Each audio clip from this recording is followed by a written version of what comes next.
Hello বন্ধুরা, good morning. Welcome back to the channel SSK blog. সবাই কেমন আছো? আশা করছি তোমরা যে যেখানে রয়েছো খুব খুব ভালো রয়েছো আর খুব সুস্থ রয়েছো। আমার একটা নতুন ব্লগে তোমাদেরকে জানাচ্ছি অনেক অনেক ভালোবাসা আর স্বাগত। বেলা এখন প্রায় অনেকটাই বাজে, ওই যে 9:30 মতো। আর এই একটু আগেই আমি উঠলাম, আর এই যে মাম্মামও আমার সাথেই উঠলো। আর এখন তো এই ঘরেই ঘুমোচ্ছি আমি আর মেয়ে, কারণ তোমার দাদা ভাই নেই। আর ভাই আমাদের ওপরের ঘরে ঘুমাচ্ছে, তো সেই কারণে। তো এই তো সকাল সকাল আজকাল একটু দেরি হচ্ছে, যেহেতু কোনো কাজ তো থাকে না সকালের দিকে, সেই কারণে। তো এদিকে দেখো উঠে বিছানাটা তুলে নিলাম প্রথমে। তোমার দাদাভাই এসে এবার বেশি দিন থাকেনি, 2 দিন মতো থেকে মানে এসছে, তারপর দিন থেকে তারপর দিন চলে গেছে, জানো তো। তো সেগুলো আর তোমাদের সাথে শেয়ার করিনি, তো সেই কারণে এখনও তোমার দাদাভাই ওখানেই রয়েছে। একদম রাখির দিন সকালবেলা আসবে। তো এটাও ফাইনাল ছিল না, এই যে আজকে সকালবেলায় কনফার্ম করলো, তো সেই কারণে তোমাদের সাথে ভাবলাম জানিয়ে দিই। আর অনেক করেই বললাম আর কি, তোমার দাদাভাইকে নেওয়া আসতো না আর কি রাখির সময়, যেহেতু ওই বাড়িতে যেতে হবে আর কি, তো সেই কারণে নেমন্তন্ন করেছে আমার যা, তো সেখানে যাব। তো তোমার দাদাভাইকে প্রত্যেক বছরই আমার যা রাখি পড়ায়, তো সেই কারণে ওকে না নিয়ে গেলে একটা কেমন লাগে। তো সেই কারণে আর আজকে একটু রাখিও কিনতে যাব। তো সারাদিন মামামে দেখাশোনা আর ঘরের টুকটাক কাজ ছাড়া তেমন কিছু তো করা হয় না, তো সেই কারণে ভাবি কি আর তোমাদের সাথে ব্লগে শেয়ার করব। তো এই যে দেখছো সকালবেলা ঘুম থেকে উঠে এখন মামামকে ফ্রেশ করাবো, নিজে ফ্রেশ হয়ে তারপরে মামামকে খাওয়াবো, তারপরে আমি একটু কিছু খাবো। দিয়ে এই খাওয়া দাওয়া, এই যে টুকটাক কাজ, মামামকে খাওয়ানো, রেডি করানো, মামামকে দেখা, এই নিয়েই সারাদিন চলে যাচ্ছে। এক্সট্রা কোনো যে কাজ সেটা কিন্তু করাই হচ্ছে না। আর সেই কারণেই ভাবি যে কি আর তোমাদের সাথে শেয়ার করব, পুরো একঘেয়েমি আমার লাইফস্টাইল। তো কিছু নতুনত্বও নেই যে এগুলো তোমাদের সাথে শেয়ার করব, আর কোথাও বেরানোও হয় না যে সেটা শেয়ার করব। তো এদিকে বিছানাটা গুছিয়ে প্রায় অনেকক্ষণ কেটে গেছে টাইম, তারপরে এই যে চলে এসেছি, আমি এখন বাসনটা ধোবো। আর মাম্মাম একটু আজকে সোনামাদের ঘরে গেছে, তো সে কারণে ভাবলাম যে চলো যতক্ষণ ও রয়েছে ততক্ষণ আমি আমার কাজটা সেরে নিই। তো সেখানে প্রথমেই আজকে আমি ঠাকুরের বাসনটা মেজে নিচ্ছি, তারপরে ঘরটাও তাড়াতাড়ি করে মুছে নেবো। তো চলো তাড়াতাড়ি করে ঠাকুরের বাসনটা ধুয়ে নিই।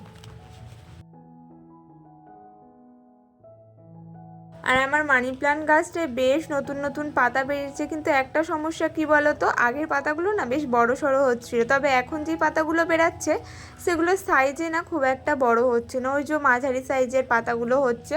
আর এই গাছটারই জানো তো খুব বড় পাতা হয়, একদম পদ্ম পাতার মতোও পাতা হয়।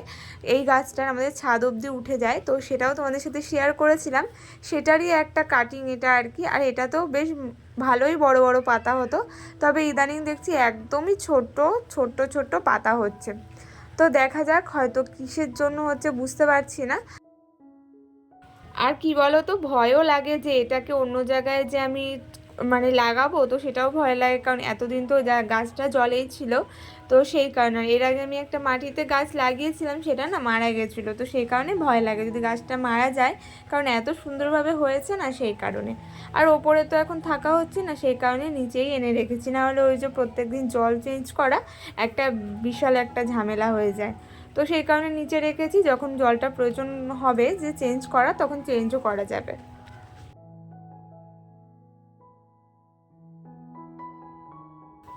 আর আমাদের এই বাড়িতে তো এই যে গঙ্গার মাটি দিয়েই ঠাকুরের বাসন টাসন ধোয়া হয়।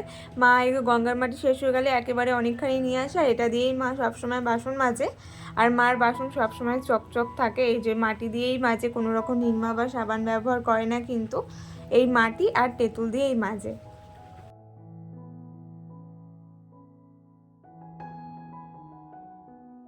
আর এদিকে দেখো আমার ঠাকুরের বাসনগুলো সব সুন্দরভাবে পরিষ্কার মেজে ধুয়ে ঘষা হয়ে গেছে, দিয়ে পুজো দেওয়ার সময় একবারে নিয়ে যাব।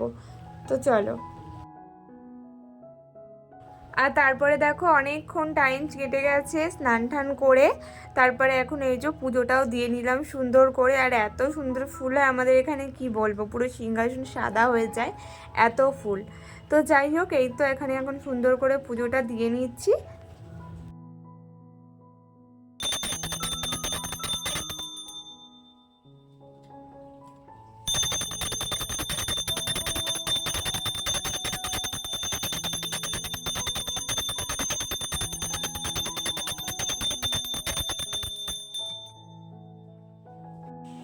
পুজো দিয়ে খালি তুলসী তলায় জল দিতে গেছি, এই দেখো এই দিয়ে এলাম, তার মধ্যে আমার মেয়ের কাজ সারা হয়ে গেছে। তো চলো তোমাদেরকে একটু দেখাই ও কি কাজ সেরেছে।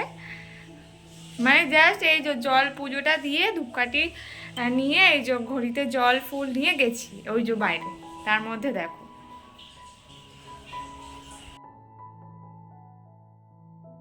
এদিকে শুধুমাত্র এই যে আমি গেছি তুলসী তলায়, আর তার মধ্যে দেখো প্রসাদ আমার মাম্মামের খাওয়া হয়ে গেছে। যেন মোটে প্রসাদ রাখা যাবে না, একদম এত বাতাসা খেতে ভালোবাসে ও।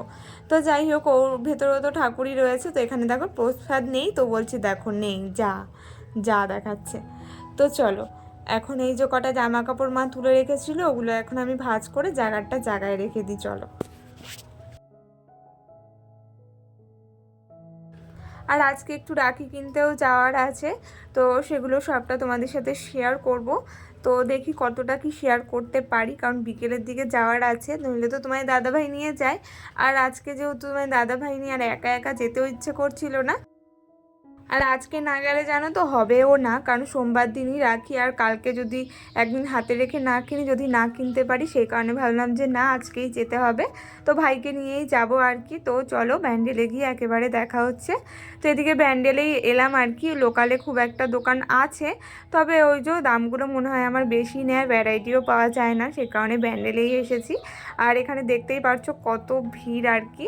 তো এই দোকানটা থেকে যা যা দরকার আর কি নিয়ে নেবো। আগের বার তো চুচড়ো থেকে কিনে নিয়ে এসেছিলাম, যা যা কিনলাম সেগুলো সবই তোমাদের সাথে পরের ভিডিওতে শেয়ার করব। তো চলো দেখা হবে পরের দিন নতুন ব্লগে, টাটা।